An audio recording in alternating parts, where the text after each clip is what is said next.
Well, welcome everybody. Thanks for joining us today. My name is Jim Hopkins. I'm a revenue architect from Winning by Design, and I'm here with Roy Hartov. Roy, you want to introduce yourself? Hey, my name is Roy Artouf. I'm a revenue architect at Winning by Design, based out of Berlin, Germany. And yeah, that's about me. I didn't mention I'm in sunny California, though it's getting a little colder here. But today we're here to focus on the new guided pathways solutions that we've created. We want to talk about what makes it unique, sorry, why ongoing engagement is so critical for success. And we just want to mention, we know you have a hard job.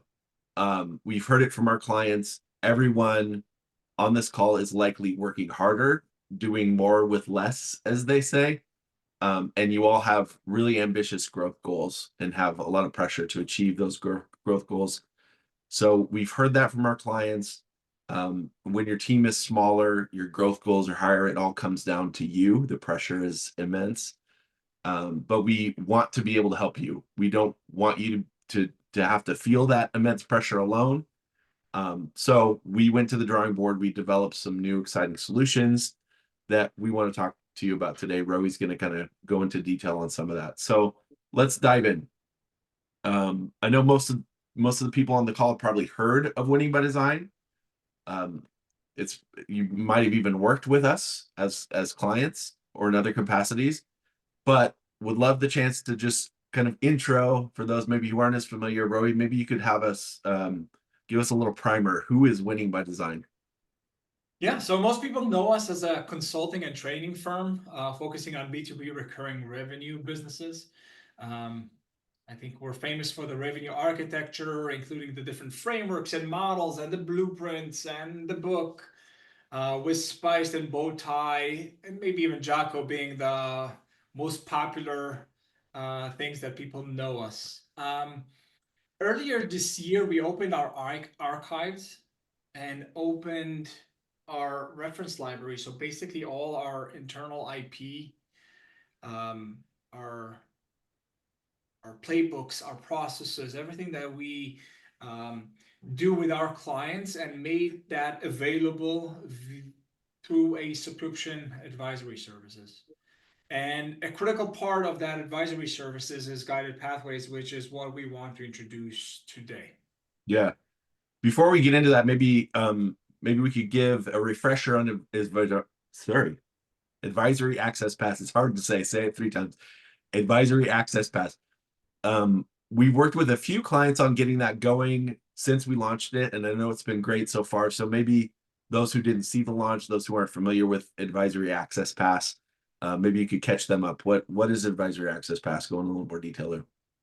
Yeah, so advisory access pass, as mentioned, is direct access to our IP along with access to the network of advisors. Advisors, me and you, Jim, and all the other trainers and revenue architects at Winning by Design. Now, that product is meant to be a do-it-yourself kind of solution.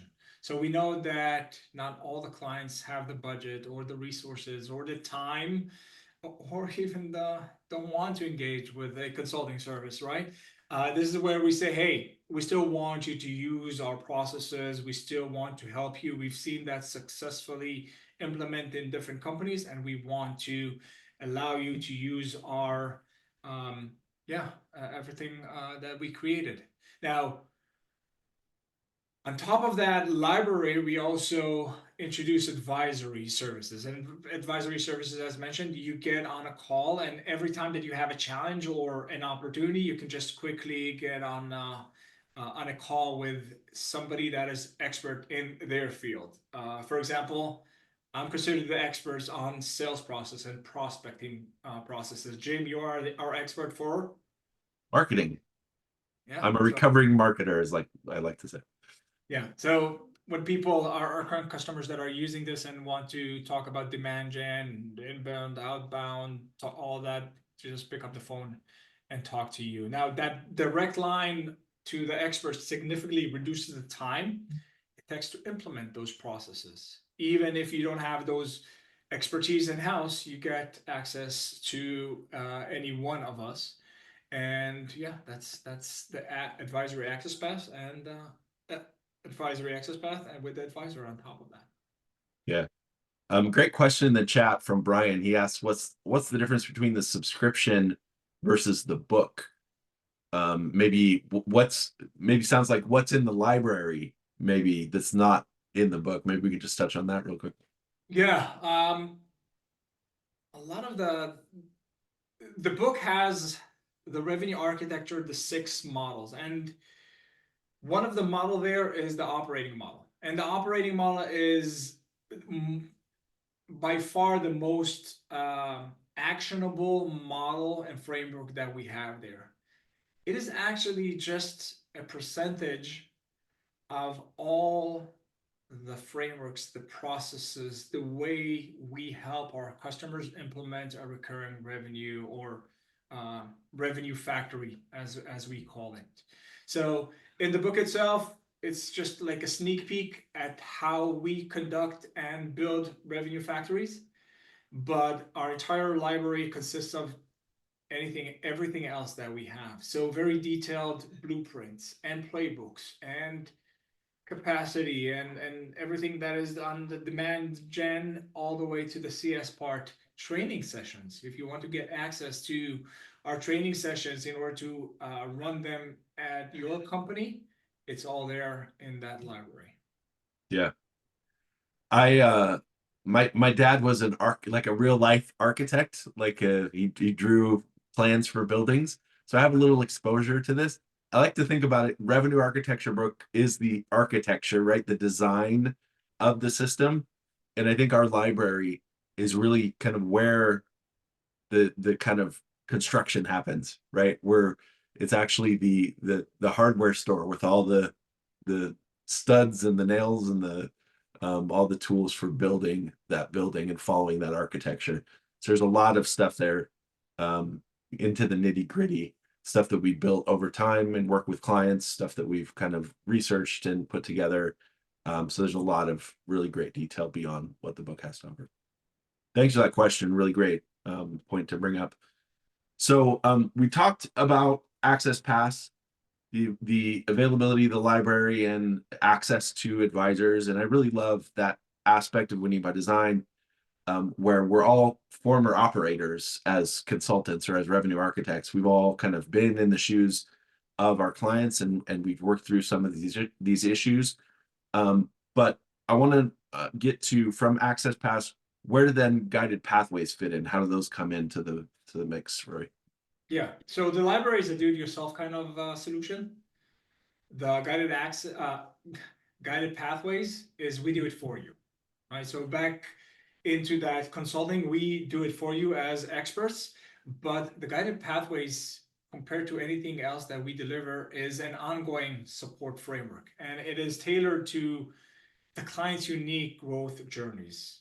Unlike the one-off projects, when we come in, we have a defined timeline, we have a defined scope, defined people that support um, that engagement. And Jim, you know the struggles that we have, right? We identify one problem and we want to solve that, but yeah, it's not part of the SOW. So guys, this is, if we as consultants, are we going to sell you, or we're going to sell into to go into a sales kind of conversation, or do we really, because in most cases we really do see a need to implement some change or improvements, right? So that creating that ongoing support framework allows us to be there on the long run and become that true partner that continuously optimizes the company's processes, implement best practices, and adopt to the evolving market conditions that are out there. So this is basically the difference between the advisory access path to those growth uh, pathways, guided Yeah. pathways. So do you have some examples of some pathways that we've talked about or that we've developed for some clients? Yeah, so let's take, for example, our most obvious solution which is ICP and persona creation pathway. right? This is for clients who need to establish a clear definition of their target customers using the spiced framework. And this is where we work with the marketing department. Usually they are responsible to do that and roll this out across the different departments. But Jim, why am I talking? This is your expertise, right? So maybe you want to share a bit more on how you conduct that type of. Yeah. So what I would say about this is that we've done projects, right? Like discrete projects to help companies analyze their ICP and to maybe create some persona content and enablement tools. And I think often we, like you talked about, we get done with that, and then there's the change management piece that comes after that we aren't as involved in. And I think what we're hoping to do here is um, have that pathway where we do develop an ICP, we do develop personas, we help you understand and analyze a little more deeply who you should be targeting and how you should be messaging to them, and all kind of pinned to revenue architecture and Spice. But then also, how do we then activate that? Like, how do we work together to make sure that it's really cemented, that you're socializing it with your team, that everybody's aligned, that you're putting it into the systems to reinforce, that you're putting together a plan for ongoing maintenance of the ICP, and all of that kind of change management that happens sort of after we've kind of defined an ICP, right? We've got a target account list or something. How do we put it into action? And so I think the guided pathway will take that beyond that initial creation of ICP and go further into how do we develop it. Yeah, there's a great comment here from Ray. Hi, Ray. Good to see you here. It sounds like outsourced RevOps resource. Unfortunately, I wasn't allowed to call it like that. But the way we did this, we identified a few of the roles that we want to address, right? It's the RevOps, it's the enablement lead, it's the go-to-market strategy, and sometimes the heads of, right? Heads of CS, heads of VPs, but we don't know if they will, of course, um, use our services, but they probably are not the buying person in this engagement. But these are the people that we did like a jobs to be done, and we broke down. Okay, what are these people looking for? It's playbooks, it's customer journey pathways, it's how to set up trainings, how to do an enablement plan, a yearly enablement plan. All these jobs to be done are broken down into pathways that we want to actually serve. Okay. So is it basically a diagnosis of kind of what's missing, and then you fill the gaps with a kind of handheld managed approach to delivering impact? That's right. Yeah, it's a great segue. Sort of talking about when this would come in, Roy. Where does this fit into like the client journey, or what would we want to do first, second, third, that kind of thing? Yeah, so usually we would start off as Ray said, like we would start off with a diagnostic. Like what are we missing? What would we fix or implement first? And then we start off. Now it can work for customers that already have been working with us, and now we just want that long-term kind of engagement moving forward, or new customers that instead of buying a chunk of products from us, we break it down into that ongoing engagement and build a longer engagement that honestly I think most companies would want to have that stretched out a bit in that Yeah.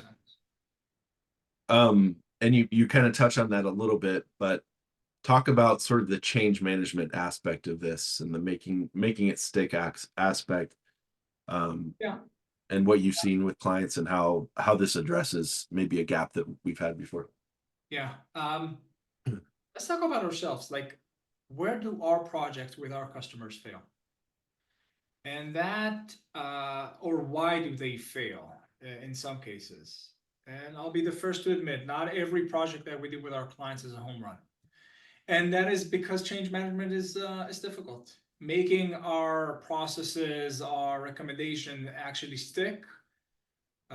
This is where these are the areas that many of our clients struggle. And it usually happens after we leave. So the traditional kind of engagement style, hey, let's create a playbook, let's create a sales process, here's the sales process, I'll do a readout, and then I just walk away. We found out that is not key to success. There's a lot of things that take place, and change management is all about making it stick after we create the process, and that is the challenge that we usually see.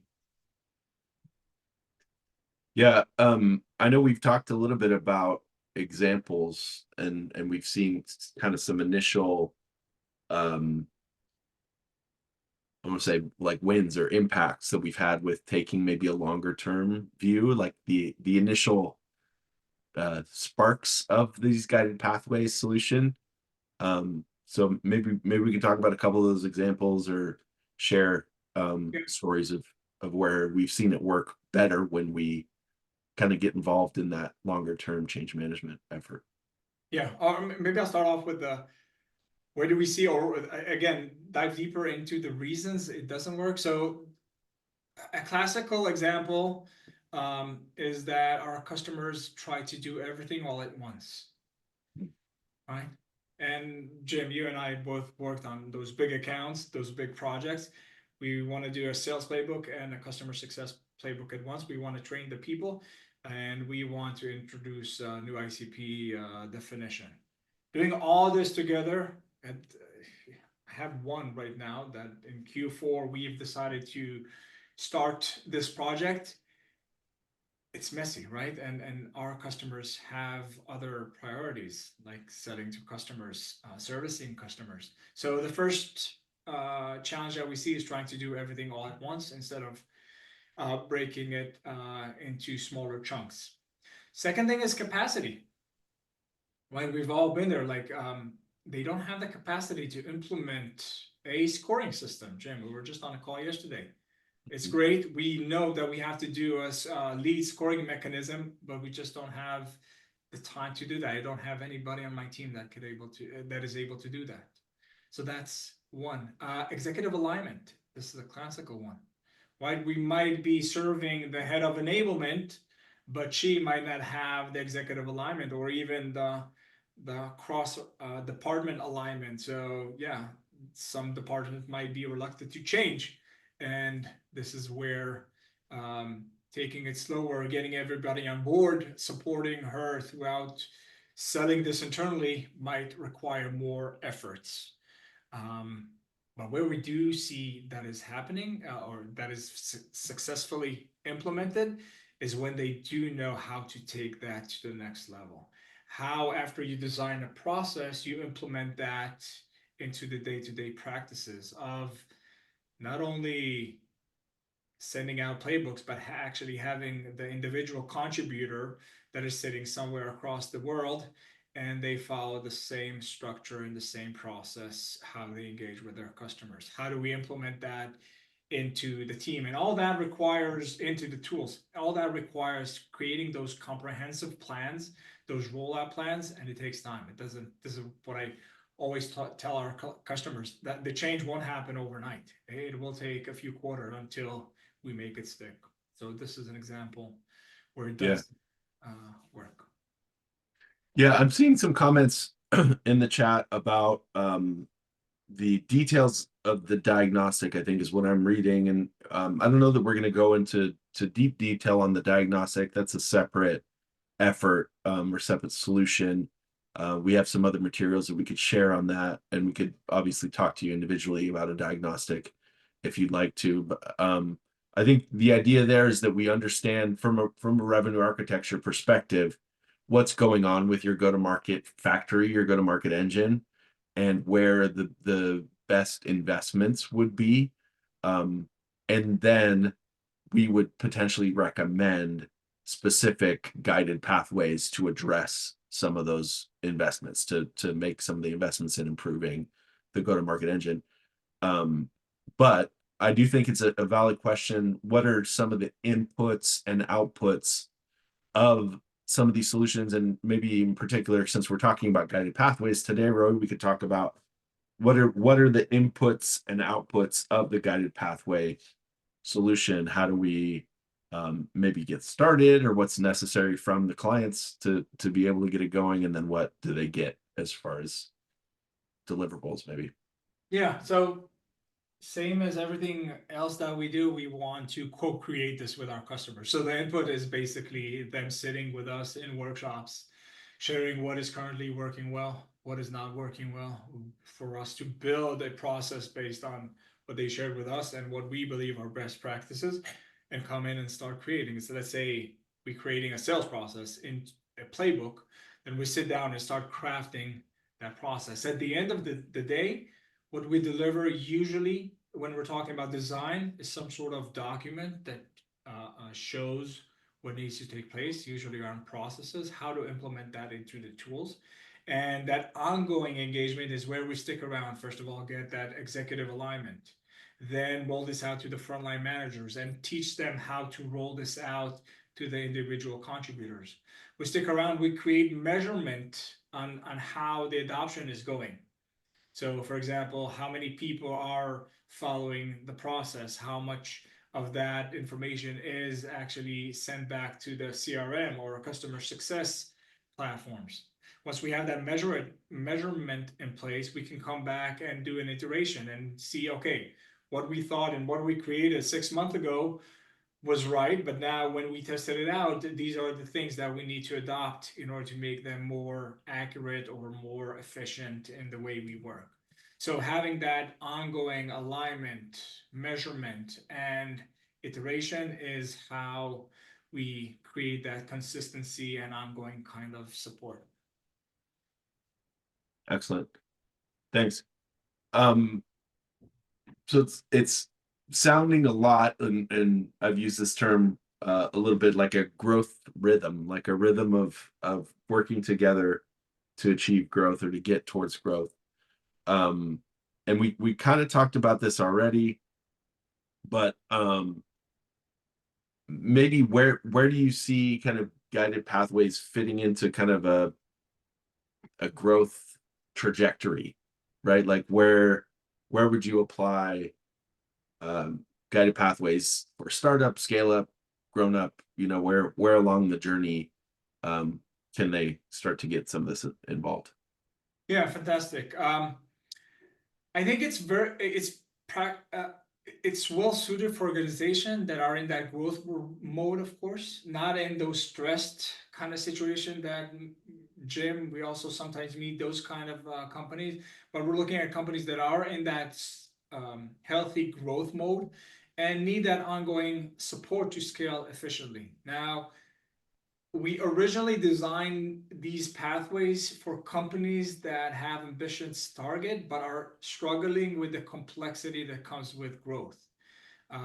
Aligning multiple teams, adapting to rapid market change, competition, and integrating new technologies that we constantly are adding to our tool stack. Now, based on our assumption, this is suited for those mid-sized to large companies that already have fundamental processes in place and also have the team on the other side, enablement, maybe strategy team, maybe operating team, RevOps team, of course, that could help us create that ongoing growth trajectory. So yeah, this is probably where we're going with this.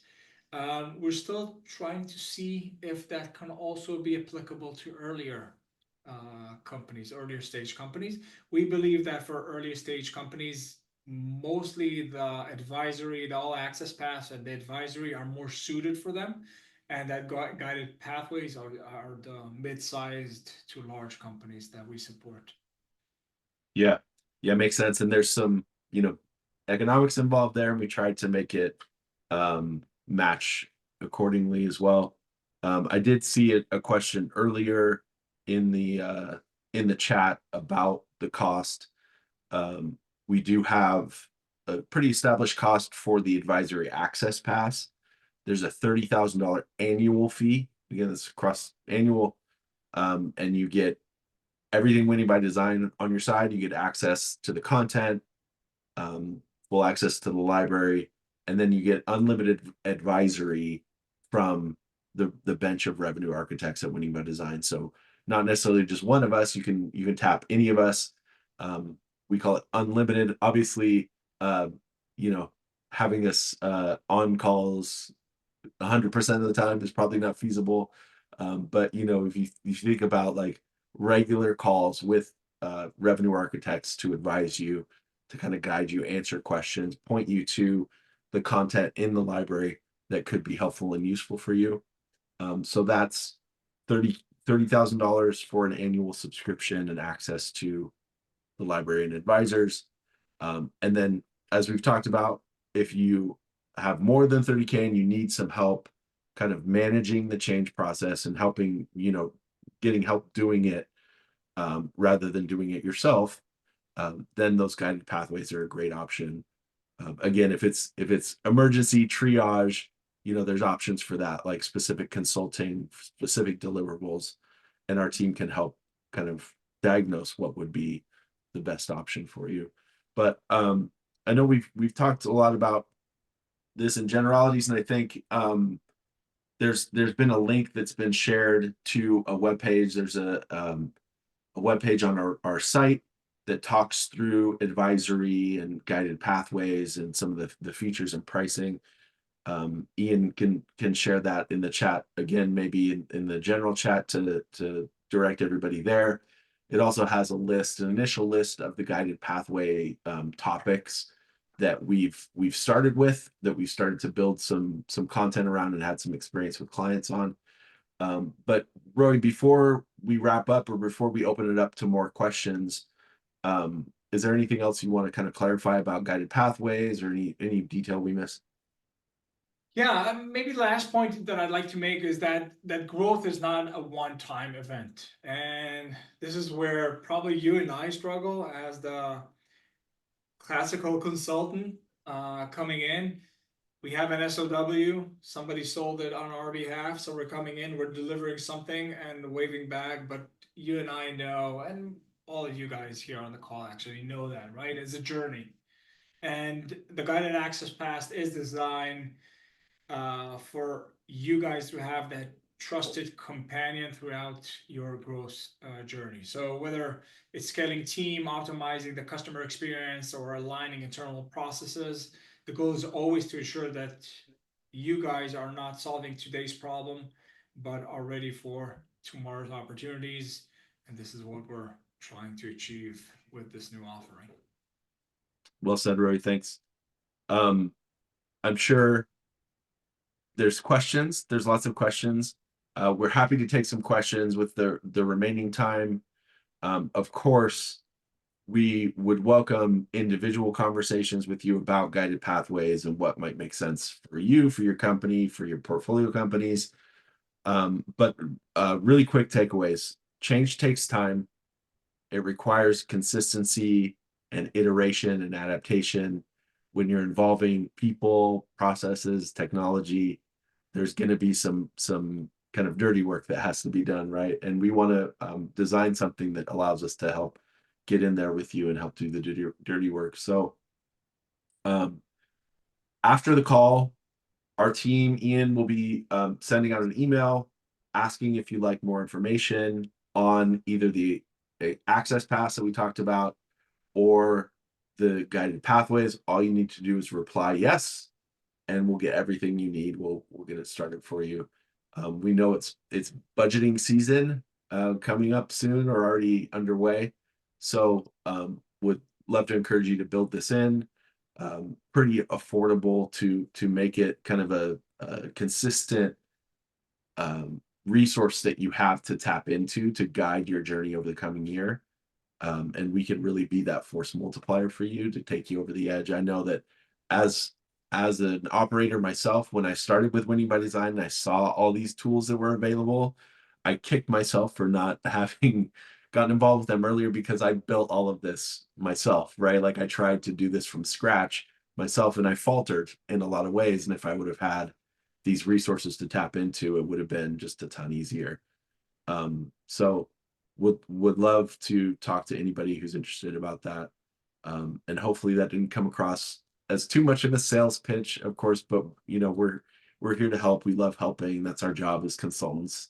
We feel good when we're able to deliver impact to the teams that we work with and the companies that they work for. So with that, we can answer some questions. Take a look at the chat. Rowie, I don't know if you've seen anything pop up that you want to address, but Yeah. yeah. So Ray's asking, can we describe the ROI for the different versions of the offering? Ray, you know we don't talk ROI here at Winning by Design. We talk anyway. So for the pathways, we don't know yet.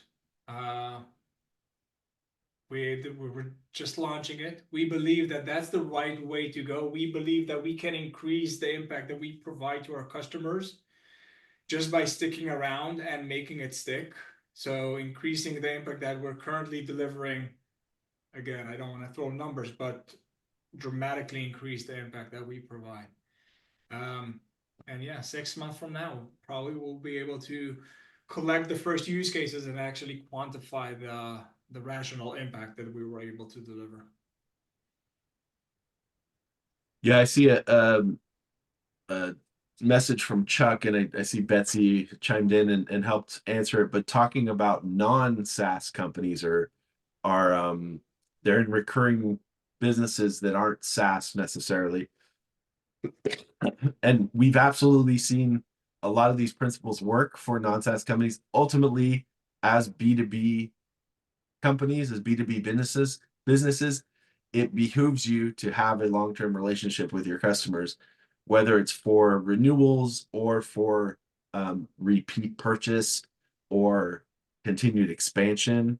We're working with a company currently, Rowie and I, on a business that sells hardware, right? Like they sell hardware tools, and they need to be able to sell more of those. They need to prove the value of those hardware tools and then continue to expand across that company's business with additional instances, additional purchases. So as B2B companies, there's lots of applicability to revenue architecture and these recurring revenue concepts. And we think it works. We've had lots of clients that aren't SaaS, that aren't even maybe typical recurring revenue, that these principles find a lot of value from. I think the most extreme case, I always like to bring this up. I did a project a year and a half ago with a life science company. They're selling basically drugs, prescription drugs, and their sellers sell to doctors, which is, yeah, that's not a B2B, but that's a recurring kind of sales. And how do they maintain their relationship for the doctors to prescribe more of their drops? So yeah, it was a great fit, the bow tie and the principles in how they interact with doctors. Of course, not 100% fit, but it was, I think, really eye-opening for them to see bringing the principles from SaaS, B2B recurring businesses into their environment. So yeah, same. I worked with a financial services company that sold retirement products, and not recurring at all. You sell it, and they invest, the employees and the retirement fund invest, but they're selling to advisors or advisory firms who have continuous kind of flows of clients, right? They have new clients come in, they churn clients, and so they needed to continue to have a relationship, continue to nurture that relationship to get into other retirement plans, other clients' plans, and kind of sell their products in expansion mode, right? yeah. So yeah, lots of applicability. Thanks for asking that question. Gives us a chance to reminisce a little bit about our fun project. Any other questions anybody has about guided pathways, about revenue architecture, anything?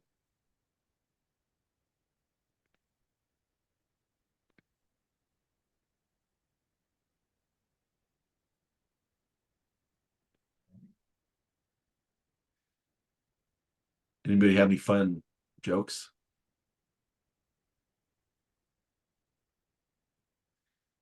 All right, guys. Thank you very much for joining. We'll continue to stay online if anybody wants to ask us any questions. But if not, thank you for joining, and we'll see you next time.